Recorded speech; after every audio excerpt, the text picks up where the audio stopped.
만성염증이 있으면 발생할 수 있는 증상들을 좀 봤더니 우리가 1회 때 했던 부신피로 증후군하고 거의 비슷한 증상이 좀 많이 보이더라고요, 선생님. 언제요? 그러니까 이런 만성염증이 있으면 체내에 일어날 수 있는 증상들, 네. 뭐 피곤하다든지, 뭐 통증이 그렇죠. 여기저기 생긴다든지, 네. 또 알러지는 당연히 생기는 것 같고요. 저 이번에 감기 얘기 들어보니까 뾰루지가 생기는 것도 그런 반응인 것 같아요. 근데 치주염이 발생한다고 하는데 치주염 같은 경우도 그런 만성염증의 한 일환인가요? 일환이죠. 그러니까 이런 것들이 보면 그 부신피로증하고 거의 비슷한 것 같아요. 그러니까 선생님. 부신피로의 특징이 뭐예요? 부신피로. 피곤하다.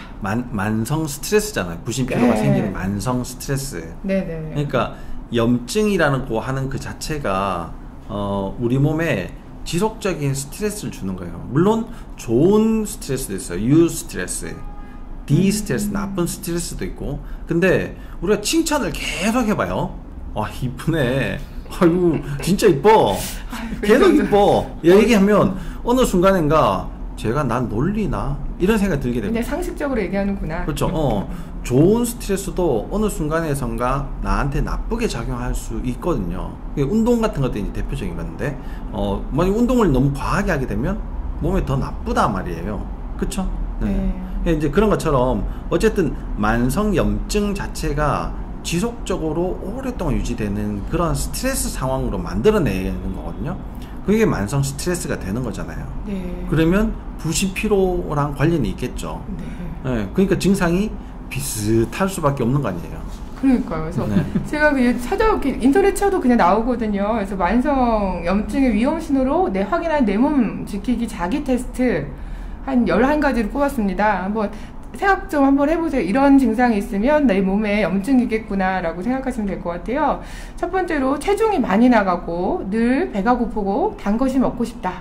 선생님도 이렇게 부연 설명해 주셔도 좋을 것 같아요. 체중과 또 관련이 많이 이렇게 되는 건가요? 무거우면 항상 그렇고 또 체중이 많이 나가는 게 대부분은 근육보다는 지방이 많아서 체중이 많이 나가는 거잖아요. 네. 그렇죠? 그러면 지방에서 이게 염증 물질들이 많이 만들어져요. 지방세포가 많아질수록 특히 내장 지방에서는 더 많이 만들어지거든요. 그러니까 배가 불룩하게 나와 있다. 특히 마른 비만 이런 사람들 있잖아요. 그죠? 체중이 덜 나가도 배만 불룩하게 이렇게 나와 있는 내장 지방형 마른 비만인 분들이 그럼 이게 가장 심각하죠. 그렇죠. 문제가 굉장히 높죠. 네. 또 두 번째, 소화가 잘 안 되고 변비가 있다. 이건 기승전장과 관련된. 그럼요. 그렇죠. 피부 트러블이 잦고 건조하며 손톱이 잘 부서진다. 또 머릿결이 윤기가 없다. 이 손톱이 손톱이 예민하게 이렇게 바뀌는 것 많이 보거든요. 주변에 사람들이. 이게 또 만성 염증하고 여러 가지 것들이 거고요. 관련돼 있을 수 있는데요. 철이랑 아연이 사실 많이 관여가 돼요. 모양이 변한다든지 하여튼 윤기가 이렇게 되고 어쩌고 이런 것들. 손톱에는 그렇고 특히 우리 몸에서 윤기와 좀 관련되는 것들이 있잖아요. 그런 것들이 미네랄과 관련이 굉장히 많아요. 근데 미네랄은 소화가 안 되면 흡수가 잘 안 되거든요. 장이 나쁘면 흡수가 잘 안 된단 말이에요. 그럼 좋은 보충제를 먹어도 장이 안 좋으면 흡수가 안 되는. 그렇죠. 보충제에 들어있는 미네랄 자체가 흡수를 더 잘 안 되기 때문에 흡수를 더 잘 시켜주려고 온갖 가지 이제 여러 가지 방법들을 공법을 쓴단 말이에요. 특히나 킬레이트화를 시키고 이렇게 하는데 그렇게 해도 흡수가 잘 안 되거든요. 미네랄이. 근데 장이 안 좋으면 더 안 되겠죠. 그래서 점점 윤기가 떨어지는 거예요. 그리고 손톱까지 잘 부서지고 아까 말씀드린 것처럼 치주염, 치은염 같은 잇몸 질환이 생긴다. 그리고 머리가 아프고 늘 피곤하다. 예전보다 집중력이 떨어진다. 지금 집중력이 떨어질 때마다 항상 느껴요. 잠을 안 자서 그래. 바로 나오네요. 수면 시간이 길어지고 자고 일어나면 몸이 무겁다. 적게 자도 생생하거나 피곤함을 못 느끼면 괜찮은 건가요, 선생님? 괜찮죠. 근데 수면 시간이 많지만 자고 일어나도 몸이 무거울 경우에는 만성염증을 의심해봐야 된다.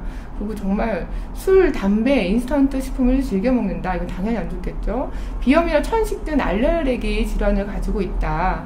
또 고혈압이나 당뇨병을 앓고 있다. 이건 좀 어떻게 연관이 될 수가 있을까요? 고혈압, 당뇨병은 그냥 병이기 때문에 아니요, 만성질환이잖아요. 만성질환이기 때문에 만성. 그 대사질환이잖아요, 대사질환. 네. 그러니까 대사질환이 생기는 거의 가장 근본이 만성염증 때문에 생기는 거거든요. 그러니까 만성염증을 이렇게 해결할 수 있는 항생제 이런 것들을 쓸 정도가 아니란 말이에요. 예를 들어서 백혈구 수치가 진짜 뭐 아까 얘기했다시피 10 이상 올라가고 항생제를 쓰고 뭐 이렇게 하면 좋아지고 이런 수준이 아니기 때문에 적당하게 쓸 수 있는 약이 없어요. 뭐 혈압약 같은 거는 그냥 혈압만 떨어뜨리는 거잖아요. 혈압을 이게 뭐 근본적으로 고치는 게 아니라 당뇨약도 마찬가지죠. 그런데 이걸 이제 쭉 봤더니 생기는 원인들 자체가 먹는 거랑 관련이 굉장히 많더라는 거예요. 그리고 우리가 이제 인슐린 저항성과 아주 밀접한 관련이 있대. 대사성 질환들이 검사를 해보면 해볼수록 그러면 인슐린을 조절할 수 있는 방법 자체는 우리가 먹는 식단을 바꿔야지 되는 거거든요. 근데 식단을 그렇게 바꿔도 어떤 분들은 이렇게 만성염증이 오랫동안 지속이 계속되고 혈당 같은 것들이 조절이 잘 안 되는 경우들이 이제 많이 생기더라는 거예요. 그래서 만성염증을 조금 더 빠르게 고쳐야지 되는데 그걸 제일 효율적으로 고칠 수 있는 부위가 장이라는 거예요. 장에서 염증들이 많이 없어지면 아주 빠른 속도로 우리 몸에서 만성염증이 없어지고 인슐린 저항성이 개선이 되거든요. 그래서 기승전장 치료가 매우 중요한 거예요. 네. 우리 장면 전환 좀 조금 해주시면서 해주시면 좋을 것 같아요. 그래서 지금 또 질문을 주신 분들 중에 더치커피가 있는데 이것도 염증과 관련이 있을까요? 예, 선생님들이 말씀해 주셔도 좋지만 제가 커피를 또 알아보니까 종이에 내려먹는 거는 좀 그게 덜하다고. 일반 더치커피나 그냥 우리 뭐죠? 세게 먹는 거 뭐라고 하죠? 그런 커피들은 에스프레소? 네, 그런 것들이 높다고 들었어요, 선생님. 뭐가 높아요? 항산화 지수? 예, 그리고 몸의 콜레스테롤 수치가 높다. 근데 그 종이 거름망에 이렇게 내려먹는 거는 콜레스테롤 수치가 오히려 제일 낮더라. 이런 얘기가 있더라고요. 그래서 커피를 현대인들 너무 자주 마시니까. 그 커피 안에 들어있는 지방의 양 자체가. 네. 그래서 지금 그분이 말씀해 주시길래 더치커피도 이런 콜레스테롤 높은데 좀 일조를 한다면 이것도 염증과 관련지어 생각할 수 있을까요? 염증을 발생시키는 원인으로? 근데 이분은 지금 알러지가 있어서 비염이 있는 분이잖아요. 네. 그래서 뭐래도 먹으면은 혹시라도 이런 게 생길 수 있냐 이런 건데 그거는 사실은 몰라요. 뭐든지. 근데 콜레스테롤을 먹어서 올라가는 게 아니잖아요. 네.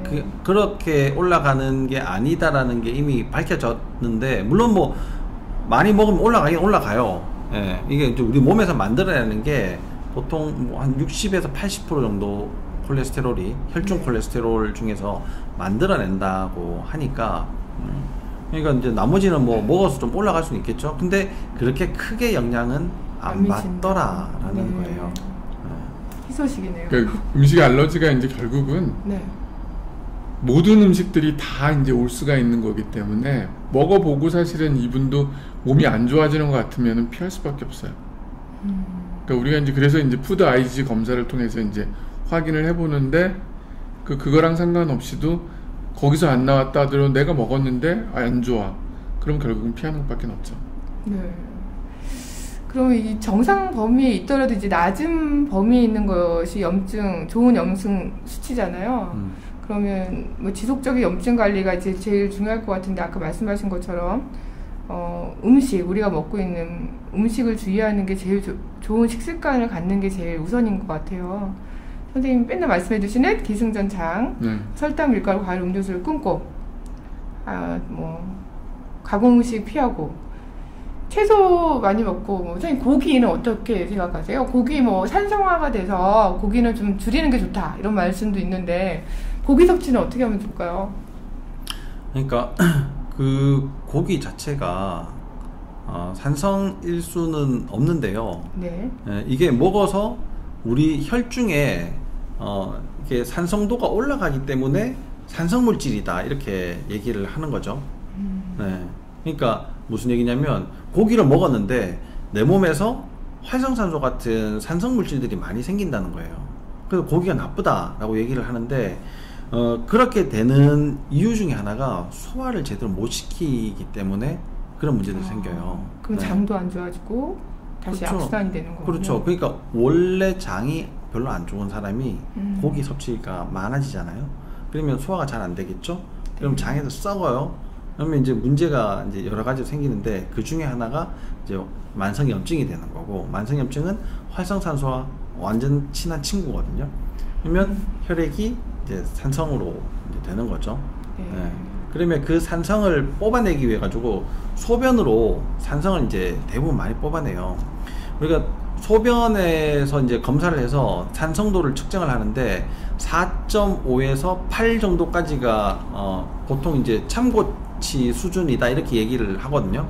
근데 조금 더 이렇게 좁혀본다 하면은 이게 6.0에서 6.5 정도의 약산성 소변이 나와야지 내 혈액이 건강한 혈액인 거예요. 물론 소변이 훨씬 더 강산성으로 나와서 우리 몸 혈액이 약 알칼리를 유지를 할 수 있도록 만들어 주는 거는 항상 정상적으로 잘 되고 있고, 항상 정상적인 산성의 혈액을 가지고 있을 수 있도록 해주지만, 이게 지금 제 말로 하니까 이해가 잘 되실까 싶어가지고 제가 지금 이렇게 이제 얘기를 하는 건데요. 예.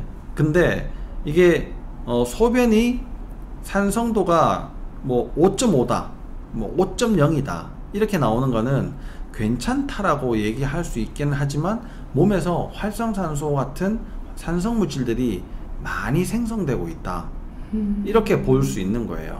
그래서 병원 가면 소변검사랑 피검사는 기본으로 하는 게 그런 검사를 통해서 수치를 보시고 선생님들께서 여러 가지 판단을 하시는군요. 네, 근데 보통 병원에서 그렇게 뭐 5.0 이렇게 건강검진에서 그렇게 나와도 괜찮아요 라고 얘기를 하잖아요. 꼭 기능의학 검사를 기능의학 병원에 가야겠어요. 네, 그러니까 그렇군요. 어떻게 네, 이제 다시 분석을 하냐에 따라 좀 달라지겠죠. 그죠? 네, 같은 수치를 보더라도 선생님들마다 판독하시는 게 다르시니까 역시나 기능의학 병원을 꼭 가야겠습니다. 닥터 영자원과 닥터 김준영의 힘이 되는 기능의학 화이팅!